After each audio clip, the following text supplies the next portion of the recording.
خلينا نتكلم عن نقطة مهمة جدا، ألا وهي إزاي انتقالك من مجال للتاني مش هيخسرك حاجة. أنت دلوقتي إزاي أنت ضيعت أو قضيت وقت معين. مثلا خلينا نقول مثلا أنت في الآخر خالص بعد من تاني بدأت ب10 مجالات ونزلوا معاك ل7، بعدين نزلوا مش عارف ل6، بعدين ل4 إلى آخره. فأنت قررت في فترة إن أنت خلاص وبعد ما مريت بالفلتر المهم جدا اللي هو بتاع اختيار المجال اللي انت ميال ليه او حابه مبدئيا.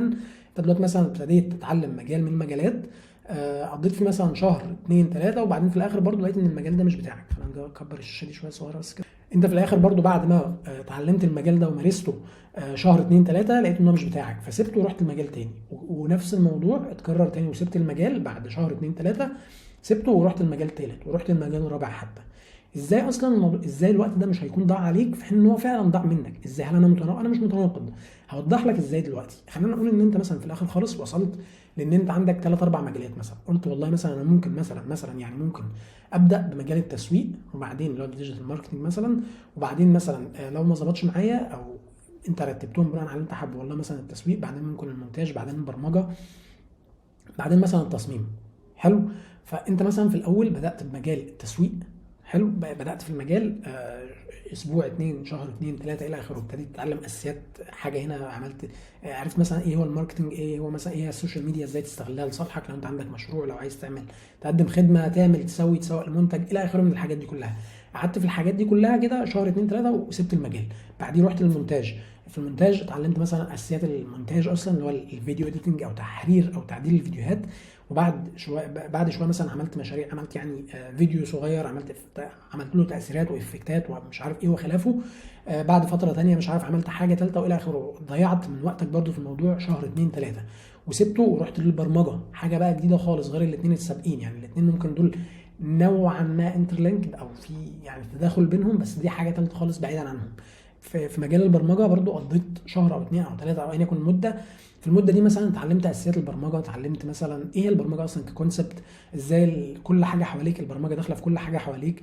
اتعلمت مثلا اساسيات ال HTML مثلا، يعني ال CSS مبادئ منها، مش عارف حاجه هنا حاجه هناك الى اخره. ازاي انت برضو بعد شهر او 2 وبعد شهر او 2 و3 سبت المجال برضو ورحت المجال تاني خالص، تالت خالص او رابع بقى خالص، اللي هو مثلا زي التصميم. فخلاص انت مثلا وصلت للتصميم، بعد ما وصلت له خلاص بقى هو المجال ده انت قضيت فيه شهر او 2 او 3، وفعلا لا المجال ده انت حابه وكل حاجه فيه حلوه وانت بتتعلم فيه وبتظبط امورك وكل الحاجات دي.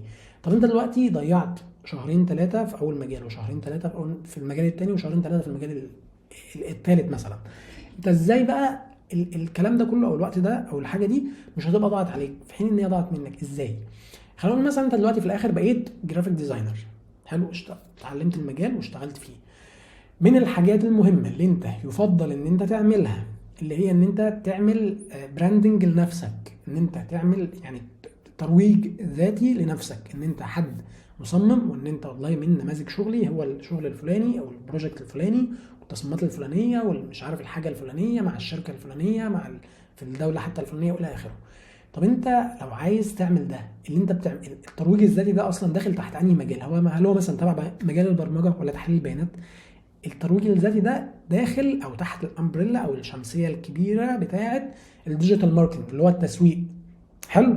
فانت دلوقتي علشان تعمل لنفسك ترويج ذاتي او اللي هو البيرسونال براندنج، انت هتبقى محتاج ايه؟ تبقى محتاج من الحاجات اللي انت هتبقى محتاج تعملها ان انت تعمل محتوى. المحتوى ده اللي هو بوستات او فيديوهات او الى اخره او ايا يكن يعني نوع المحتوى، بس هو بيبقوا داخلين تحت حاجتين كبار جدا، اللي هو برضو يا اما نص اللي هو البوستات وخلافه او مقالات او غيره او نشره بريديه او غيره، او فيديوهات، او حتى ممكن بقى اللي هي الصور اللي هي بين الاثنين، يعني اللي هي الصور اللي انت هتبقى طبعا بتبقى عارف تعملها. هتبقى محتاج انت تصنع محتوى، هتبقى محتاج ان انت تسوق للمحتوى ده، تبقى محتاج ان انت تبقى عارف ازاي تستخدم السوشيال ميديا بشكل كويس، هتبقى محتاج حاجات تانية كتير. الحاجات دي كلها داخله تبع ايه؟ داخله تبع مجال التسويق اللي انت في الاول خالص جربت يعني اتعلمته او مارسته شهر او 2 او 3. في الفتره دي هتبقى انت عارف تعمل الحاجتين 3 او الحاجات اللي انت محتاجها دي. طيب ممكن تيجي في وقت معين انت مثلا بدات تكتب بوستات او تعمل تصميمات وعلى معاها تكست اللي هو نص او غيره. انت مثلا في وقت ما احتاجت تعمل فيديوهات. فيديوهات دي مثلا هتبقى مثلا ممكن تبقى بتشرح فيها مثلا المجال بتاعك، التريكات بتاعته، ازاي تعمل، ازاي تسوي الى اخره. زي مثلا ما انت بتشوف مثلا يوتيوب تشانل مثلا فيها حد، او حساب على تيك توك او انستجرام حد بيتكلم فيه ازاي مثلا تشيل الخلفيه بتاعت اي صوره على الفوتوشوب بضغطه زرار واحده، ازاي مش عارف تعمل كذا، ازاي تعمل كذا، ازاي تعمل كذا. الكلام ده انت عايز تعمل فيديوهات. الفيديوهات دي عشان تعملها انت محتاج ايه؟ محتاج مهارات صناعه المحتوى المرئي، اللي هي فيديوهات يعني، اللي هي الفيديو اديتنج، اللي هي ان انت مثلا مبدئيا تصور فيديو، بعدين تقطع الفيديو، بعدين ممكن تحط عليه شويه تاثيرات بسيطه، شويه ترانزيشنز، شويه الى اخره، شويه حاجات من دي عامه تكتب على الفيديو الى اخره. الحاجات دي هي داخله تحت ايه، او هي تبع مجال ايه؟ تبع مجال الفيديو اديتنج اللي انت اصلا اوريدي اتعلمته او مارسته شهر او 2 او 3، برضو كان المجال رقم 2 معانا. حلو. حاجه ثالثه برضو، مجال زي البرمجه، ازاي انت تستفيد منه؟ انت ممكن برضو في فتره الترويج الذاتي بتاعتك تبقى انت محتاج تعمل موقع.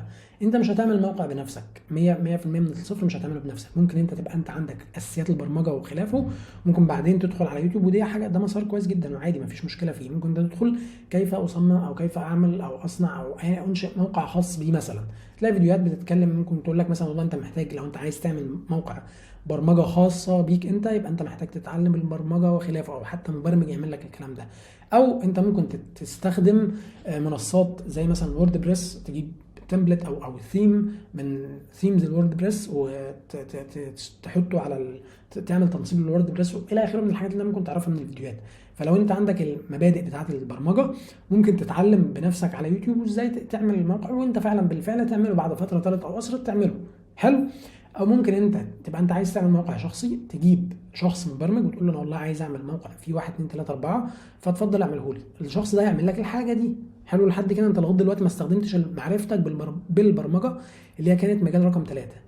بس بعد فتره انت هتبقى محتاج تعمل تعديل على الموقع، محتاج مثلا تضيف محتوى، قابلتك مشكله صغيره عايز تضيف بلاجن اللي هي اضافه، عايز مش عارف تعمل حاجه، عايز تعدل حاجه في الفوتر اللي هو الجزء الاخير في الموقع، او الهيدر الجزء اللي في الاول، او عايز تعمل حاجه هنا او حاجه هناك. انت هنا في كل تعديل من التعديلات مش هتبقى مطالب، او مش لازم ان انت كل تعديل تروح للشخص اللي عمل لك، المبرمج بشكل عام، او للشخص اللي عمل لك الحاجه دي، لان انت المفروض انت هتقدره وتديله مقابل تعبه.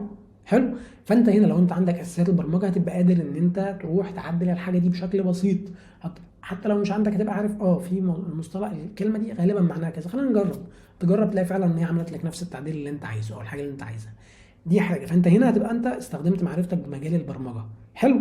دي مسار، دي احتمال بقى تاني خالص، او حاجه تانيه خالص، هي داخله برده شويه في الجزء بتاع طرق زياده الدخل، الا وهي ان انت ممكن انت مثلا حد ديزاينر، او حد مسوق مثلا ماركتير، او حد بتاع برمجه، او ايا يكن، ممكن انت مع شويه ناس من صحابك تعمل ايجنسي لنفسك. الايجنسي تكون بتقدم خدمات اللي هي الديجيتال سوليوشنز، او اللي هي الخدمات الرقميه متكامله بقى والى اخره من المسميات دي، اللي هي مثلا ايه، انت حد بتاع برمجه تبقى انت بتقدم خدمات اللي هي بتاعت مثلا البرمجه، سواء بقى تطوير مواقع او ابلكيشنز او الى اخره، ومعاك حد تاني ماركتير مثلا بيعمل خدمات تسويقيه، ومعاك حد تالت بتاع فيديو اديتنج، ومعاك انت هنا شخص بتاع برمجه، او انت بتاع تسويق بس، او انت بتاع تصميم بس، او انت بتاع ايا يكن، بس انت من الفاوندرز، من المؤسسين بتوع الشركه دي او الايجنسي دي او ايا يكن. انت هنا عندك معرفه رئيسيه في المجال بتاعك، اللي هو تصميم، تسويق، برمجه، مونتاج، ايا يكن الحاجه، بس ما عندكش نفس الخبره والمعرفه الرئيسيه دي في كل المجالات التانيه. بس انت كشخص مريت بالمجالات زي ما احنا قلنا عليهم دول، مجال كذا ومجال كذا ومجال كذا، هتبقى عندك معرفه بالاساسيات بتاعت كل مجال منهم.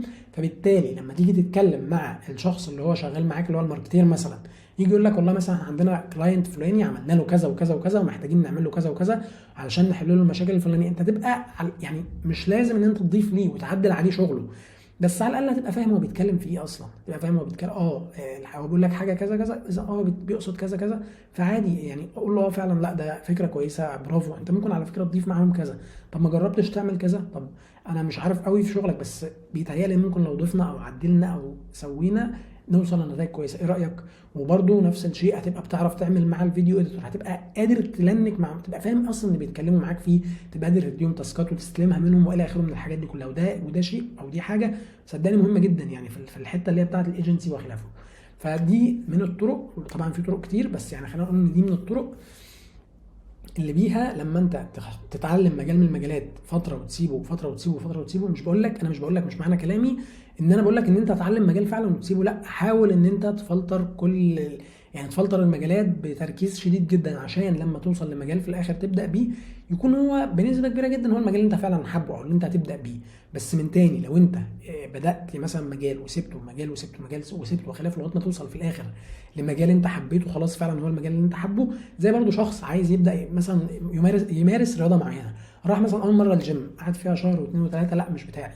بعديها راح مثلا اتعلم بوكسنج مثلا، بعديها بقى لا مش تبعي، بعديها كونغ فو مثلا، بعديها مش عارف كذا.